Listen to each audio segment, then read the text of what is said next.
So the first thing is even function.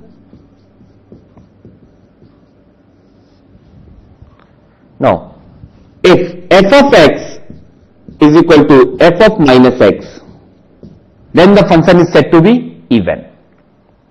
For example, if I say f of x is equal to x square. So even if I replace x by minus x, I will still get a x square. So this x square is nothing but it is a even function. Now if I plot the graph of f of x equal to x square, I'll get the graph, it looks like this one. It is a quadratic equation passing through the origin. Now one of the most important thing about the even function, because if you look at here, the function is nothing but it is symmetrical along the y-axis. Okay. So always remember that this even function is always symmetrical along y-axis.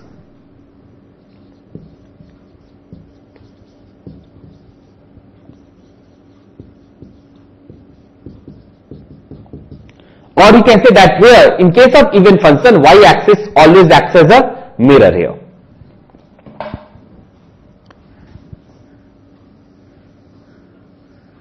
Let's move to the odd function.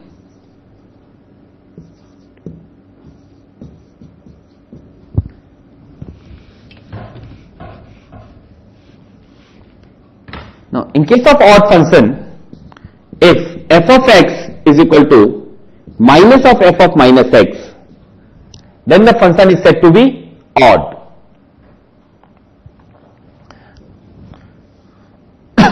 For example, if I say f of x is equal to x cube, then here I get the value f of minus x is equal to minus x cube. So x cube is basically nothing but that is my odd function.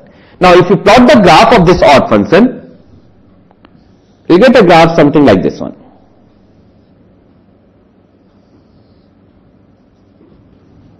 Okay. So if you look at here in this case, these two graphs are, this graph is symmetrical along the origin, or the graph in the first quadrant is similar to the graph in the third quadrant.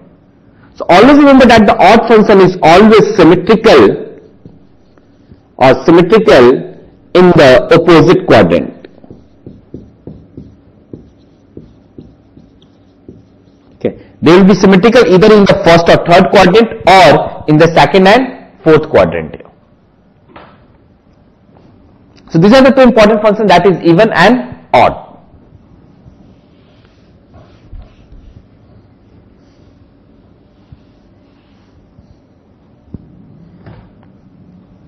Now here, when we are talking about the even and odd, we are just talking only about any one particular functions.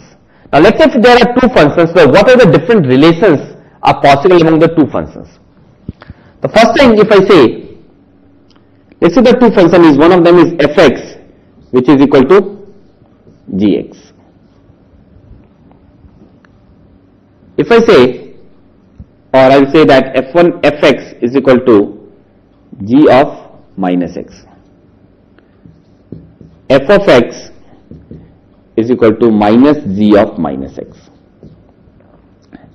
and f of x is equal to minus g of x.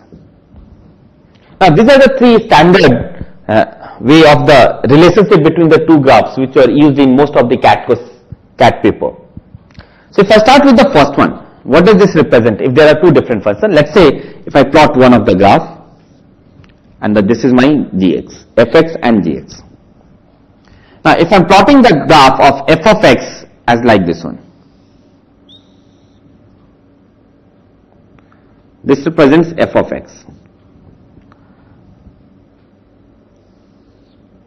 and let's say this represents g of x.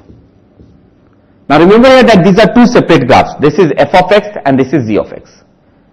Now can I say that both the graphs are symmetrical along y-axis? If I take a mirror image of this graph, if I take a mirror image, so the image will be here. So these two graphs is always represented by this particular function, that f of x equal to g of minus x. Okay. So always remember that if the graph are symmetrical in y-axis, symmetrical along y-axis. If the two graphs are symmetrical along y-axis, they are always represented by f of x equal to z of minus x. And remember, here we are talking about two different functions. So we are not talking about here even or odd condition. So this is the case when the function is symmetrical along y-axis, or we can say that this is the case if of mirror image. Okay, this is the mirror image of this one.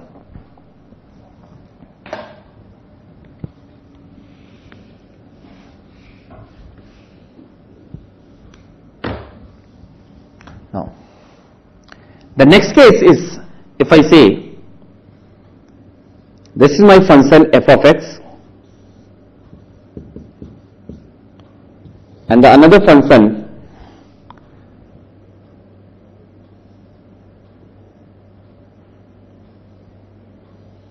this is my gx. Now if you look at these two graphs, so these are nothing but these are water image of each other. The water image of this one is nothing but here.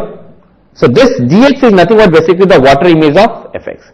And when the function is, or you can say that these two functions are symmetrical along x-axis. The graph above the x-axis and the graph below the x-axis, both of them are symmetrical here. So when the two functions are symmetrical along x-axis, they are always represented by this function. Okay. So when the two functions are symmetrical along x-axis, the relationship between these two functions is this one, or we can say this is symmetrical along x-axis. And this is basically the case of water image.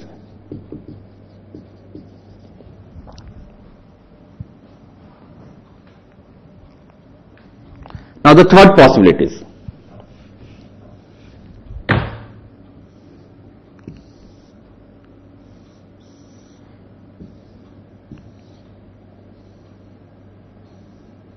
This is again f of x and this is again g of x.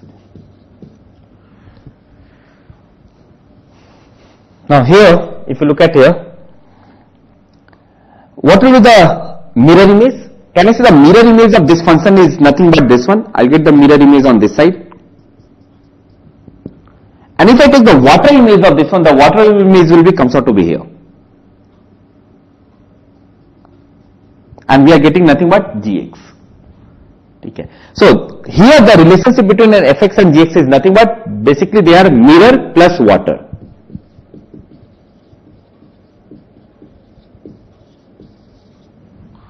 Or say mirror plus water.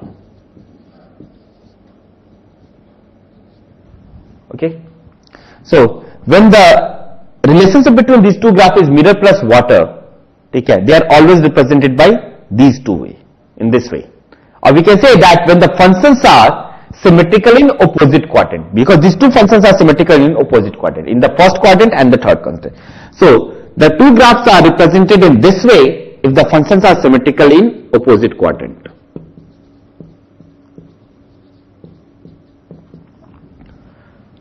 I know that this is extremely important because if you look at the CAT 99 paper,